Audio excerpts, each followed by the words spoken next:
Hello students, in our previous lectures we discussed exercise 1.2. हमने question number 3 तक discuss कर लिया था अपने प्रीवियस लेक्चर में। आज हम स्टार्ट करते हैं क्वेश्चन नंबर 4 से। तो क्वेश्चन नंबर 4 देखते हैं क्या है। Given that SCF 306 and 657 is equals to 9. Find LCM of 306 and 657. हमें इन दोनों नंबर्स का SCF गिवन है जो कि 9 है और इन दोनों वही नंबर हैं, तो उन्हीं दोनों नंबर्स का हमें एलसीएम फाइंड करना है। तो चलिए देखते हैं इसका सॉल्यूशन किस तरह से होगा। 4 का SCF of 306 and 657 is equals to 9। हमें एलसीएम फाइंड करना है 306, 657 का, ये चीज़ फाइंड करना है। तो रिकॉल करिए, हमने एक रूल पढ़ा हुआ था कि LCM of any integer a comma b into SCF of same integer a comma b is equals to product of the integer. ये चीज़ हमने पढ़ा हुआ था। अब अगर हमें इन चारों क्वांटिटीज़ में कोई भी 3 क्वांटिटीज़ दी हुई हो तो हम बड़े इजली जो क्वांटिटी हमें नहीं पता उसकी वैल्यू फाइंड कर सकते हैं। ठीक है, तो फिर यहाँ LCM of a comma b हमको फाइंड करना है। तो LCM of a comma b is equals to a into b. यहाँ मल्टीप्लाई है, साइन ऑफ इक्वलिटी के इस तरफ जब इसको ट्रांसपोज करेंगे तो ये डिवीजन के फॉर्म में होगा। SCF of a comma b यहाँ पर इस तरह से हो जाएगा डिवाइड बाई।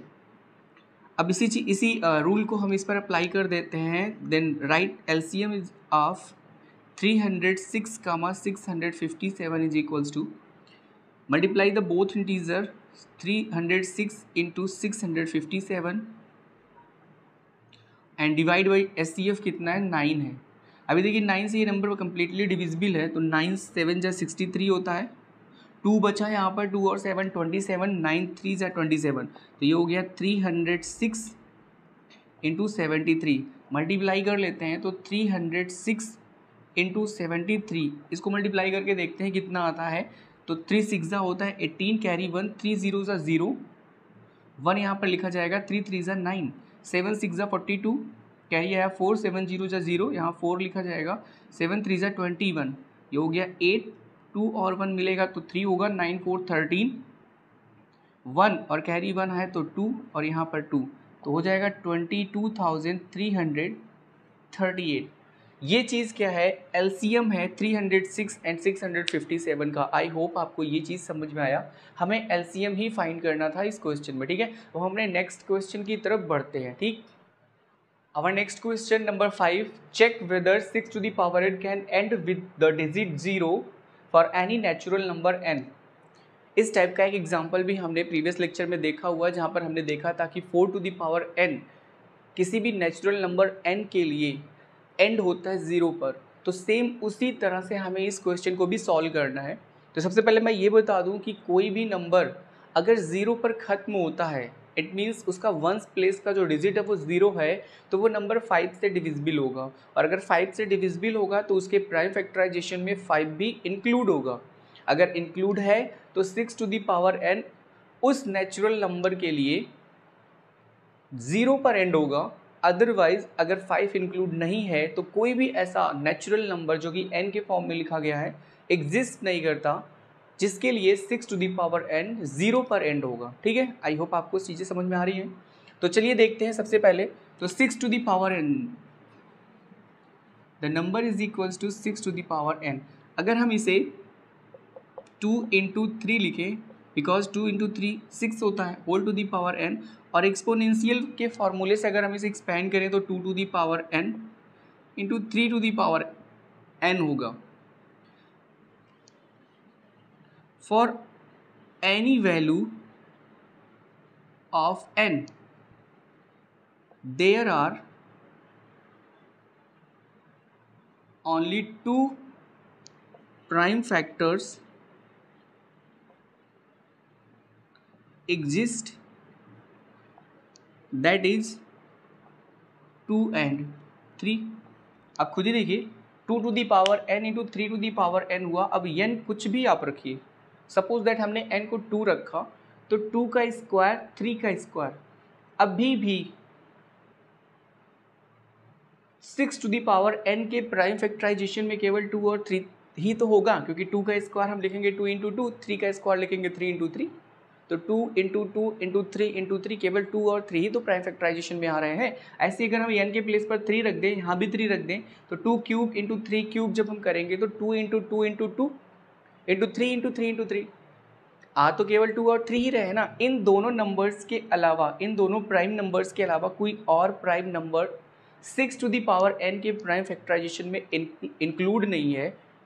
अब अगर इंक्लूड नहीं है तो फिर से रिकॉल करिए कि जब तक 5 इंक्लूड नहीं रहेगा तब तक कोई भी नंबर 0 पर एंड नहीं होगा, क्योंकि 0 पर एंड होने के लिए कंडीशन यही है कि वो नंबर 5 से डिविजिबल हो, और अगर वो नंबर 5 से डिविजिबल है तो 5 is a prime factor of this number. उस तरह के जितने भी नंबर्स होंगे जो 0 पर खत्म होते हैं, उनमें जो प्राइम फैक्टराइजेशन होता है उनमें से एक प्राइम जो होता है वो 5 होता है। तो ये चीज़ यहाँ पर हमने देखा कि for any value of n there are only 2 prime factors exist, that is 2 and 3, ठीक है, and 5 is not included for this prime factorization। 5 जो है वो इंक्लूड ही नहीं है इस प्राइम फैक्टराइजेशन के लिए, thus there is no any natural number n for which 6 to the power n ends with the digit 0। यानी ऐसा कोई भी नेचुरल नंबर n के प्लेस पर हम नहीं रख सकते जिसके लिए 6 टू दी पावर n किस डिजिट पर एंड हो, 0 पर। आई होप आपको सोल्यूशन समझ में आ रहा होगा, ठीक है। अब हम चलते हैं क्वेश्चन नंबर 6 की तरफ, ठीक।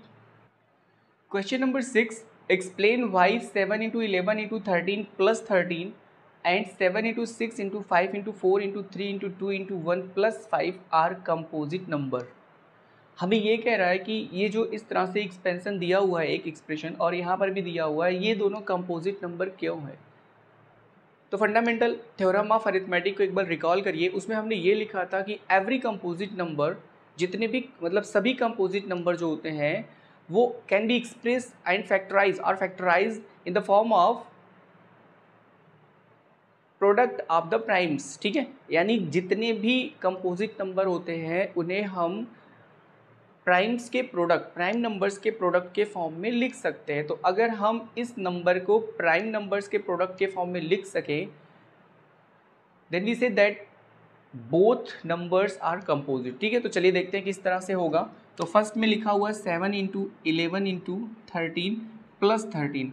यहाँ देखिए 13 और 13 दोनों जगह है, तो 13 को हम कॉमन कर लेते हैं, बचेगा यहाँ पर 7 इंटू 11 प्लस ये चीज़, जो भी चीज़ कॉमन करते हैं उससे डिवाइड करते हैं, तो यहाँ 1 हो गया, तो 1 का प्रोडक्ट तो वही नंबर आएगा, प्लस यहाँ पर 1 ही बचेगा, तो ये हो गया 13 इंटू 7 और 11 का प्रोडक्ट 77 होगा, प्लस 1 जब इसमें ऐड करेंगे तो ये हो जाएगा कितना, 78, ठीक है।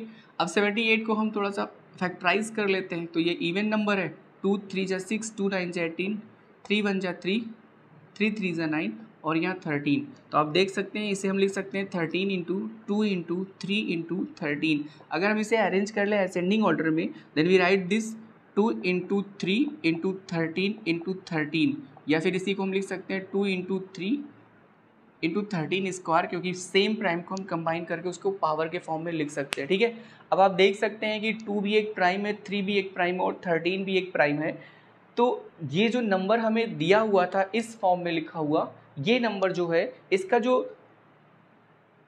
प्राइम फैक्टराइजेशन है वो 2 3 और 13 के प्रोडक्ट के फॉर्म में लिखा गया है। तो इस तरह से हम ये चीज़ प्रूफ कर सकते हैं कि ये जो नंबर है ये एक कंपोजिट नंबर है, क्योंकि इसे हम कुछ नंबर्स के प्राइम, कुछ प्राइम नंबर्स के प्रोडक्ट के फॉर्म में लिख रहे हैं, ठीक है। तो हम यहाँ लिख सकते हैं hence the number is composite,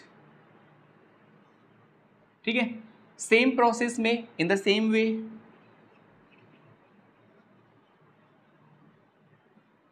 same way जो सेकेंड नंबर हमें दिया हुआ है 7 into 6 into 5 into 4 into 3 into 2 into 1 plus 5, यहाँ पर देखिए 5 कॉमन है, तो 5 को जब हम कॉमन करेंगे तो we write 7 into 6 into 4 into 3 into 2 into 1 plus 1। अब इसको मल्टीप्लाई कर लीजिए तो 2 3 जा 6, 6 4 जा 24 एंड 7 6 जा 42, 42 एंड 24, 4 2 जा 8, 4 4 जा 16, 2 2 जा 4, 2 4 जा 8, ये हो गया 8, 6 4 10, 8 1 9, 9 1 होगा 10। अब इसमें 1 अगर हम ऐड कर दें तो 1009 हो जाएगा, तो इसके प्लेस पर आपको मिलेगा 5 इंटू 1009। आप चेक करेंगे तो 1009 जो है वो किसी भी प्राइम नंबर से डिविजिबल नहीं है, ना तो 2 से, ना 3 से, ना 5 से, ना 7 से, ना 11 से, ना 13 से, किसी भी प्राइम नंबर से डिविजिबल नहीं है। इट मीन्स ये खुद एक प्राइम है। तो सेम तरह से ये जो नंबर हमें दिया गया था, जिस तरह से हमने इस नंबर को कुछ नंबर्स के प्राइम के प्रोडक्ट के फॉर्म में लिखा, और इस तरह से bye fundamental theorem of arithmetic हम ये चीज़ प्रूव कर पाए कि जब भी कोई कंपोजिट नंबर होता है तो वो कंपोजिट नंबर कुछ प्राइम्स के प्रोडक्ट के फॉर्म में लिखा जा सकता है। तो अगर लिखा जा सका तो ये कंपोजिट हुआ। सेम वे में ये भी 5 भी एक प्राइम नंबर है, 1009 भी एक प्राइम नंबर है। तो ये जो नंबर हमें दिया गया था ये भी इन दोनों प्राइम्स के प्रोडक्ट के फॉर्म में लिखा गया। So the number is also composite. तो हो जाएगा hence this number is also composite. ये भी एक कंपोजिट नंबर है। आई होप आपको सोल्यूशन इस क्वेश्चन का भी समझ में आया है। अब हम अपने नेक्स्ट और इस एक्सरसाइज के लास्ट क्वेश्चन की तरफ बढ़ते हैं। ठीक है, question is there is a circular path around a sports field, यानी एक स्पोर्ट फील्ड जिसके चारों तरफ एक सर्कुलर पाथ यानी रास्ता है। Sonia takes 18 minutes to drive 1 round. Sonia जो है वो एक राउंड पूरा करने में 18 मिनट्स लेती है। While Ravi takes 12 minutes for the same, और उसी ग्राउंड के चारों तरफ जो रास्ता बना हुआ है उसको रवि कंप्लीट करने में, एक राउंड कंप्लीट करने में 12 मिनट्स लेता है। Suppose they both start at the same point and at the same time, एक ही समय पर और एक ही पॉइंट से उन्होंने रनिंग करना स्टार्ट किया, and go in the same direction, और वो दोनों एक ही डायरेक्शन में दौड़ रहे हैं। After how many minutes will they meet again at the starting point. तो स्टार्टिंग पॉइंट पर वो दोबारा कब मिलने वाले हैं। ठीक है, तो देखिए हम इस क्वेश्चन को सॉल्व करने के लिए करते क्या है कि उन दोनों के द्वारा जितना टाइम लिया गया है एक चक्कर कंप्लीट करने में, उसका एलसीएम फाइंड कर लेते हैं। ठीक है, और एलसीएम फाइंड जब हम कर लेंगे तो हमें पता है कि एलसीएम किसी भी 2 डिजिट या किसी भी 2 नंबर का जो एलसीएम होता है वो उन दोनों नंबर्स का मल्टीपल होता है, यानी उन दोनों नंबर से डिविजिबल भी होता है। ठीक है, तो इस तरह से अगर हम इन दोनों टाइम का एलसीएम फाइंड कर लें तो वो 18 से भी डिविजिबल होगा और 12 से भी डिविजिबल होगा। इस तरह वो एक ऐसा टाइम होगा जब दोनों के दोनों दोबारा स्टार्टिंग पॉइंट पर मिलेंगे उस टाइम पर, उतने टाइम के बाद। ठीक है, तो चलिए देखते हैं क्या होगा। हम इसके लिए लिखते हैं they meet again, they meet again after the time is equals to LCM of 18 and 12। तो 18 और 12 का LCM फाइंड करने के लिए हम फिर से वही चीज़ करते हैं, 18 और 12 का प्राइम फैक्टराइजेशन करते हैं। तो 2 9 जा 18, 3 3 जा 9 एंड 3 1 जा 3, 2 6 जा 12, 2 3 जा 6 एंड 3 1 जा 3। 1 आने पर हमारा जो स्टेप्स है वो स्टॉप हो जाता है। तो इस तरह से 18 को हम लिख सकते हैं 2 into 3 into 3, it means 2 into 3 square, क्योंकि सेम प्राइम को हम उसके पावर के फॉर्म में लिखते हैं। तो फिर 12 का कितना होगा 2 into 2 into 3, it means 2 square into 3 हो जाएगा। ठीक है, अब हमें पता है कि एलसीएम जो होता है वो इन्वॉल्व होने वाले जो प्राइम होते हैं इन दोनों ही नंबर्स में, इन्वॉल्व होने वाले जो प्राइम्स होते हैं उनकी जो हाईएस्ट पावर होती है उसका प्रोडक्ट होता है एलसीएम। तो एलसीएम हो जाएगा, अब देखिए 2 और 3 ही इन्वॉल्व हैं इनके प्राइम फैक्टराइजेशन में, तो 2 की हाईएस्ट पावर 2 स्क्वायर है और 3 की हाईएस्ट पावर 2 है, तो 2 स्क्वायर इंटू 3 स्क्वायर, 2 का स्क्वायर 4 होगा, 3 का स्क्वायर 9 होगा, 9 4 जा होता है 36, तो इसका आंसर हो जाएगा आफ्टर 36 मिनट्स, यानी after 36 minutes Sonia and Ravi meet again at the starting point. ठीक है, तो इस तरह से हमने एक्सरसाइज 1.2 को इन 2 वीडियो लेक्चर्स में कंप्लीटली पूरा कर लिया है। अभी इसके आगे आने वाले जो हमने पढ़ा था जो सेक्शन 1.3 जो कि ये अरिथमेटिक से रिलेटेड था, फंडामेंटल थ्योरम ऑफ अरिथमेटिक से रिलेटेड था, उसमें उसके यूजेस में अभी तक हमने एचसीएफ और एलसीएम फाइंड करना ही सीखा। इसके अलावा अभी टर्मिनेटिंग एंड नॉन टर्मिनेटिंग वाला भी है। ठीक है, टर्मिनेटिंग डेसिमल और नॉन टर्मिनेटिंग रिपीटिंग डेसिमल, इस तरह से अभी चैप्टर्स थोड़े से और बचे हुए हैं, चैप्टर्स में कुछ टॉपिक्स और बचे हुए हैं, तो हम उसको और भी एक्सप्लोर करेंगे। ठीक है, तो इस तरह से इस वीडियो लेक्चर को हम यहीं पर स्टॉप करते हैं, आगे हम अपने टॉपिक को और एक्सप्लोर करेंगे। ठीक है, तो पढ़ते रहिए और अपना ध्यान रखिए।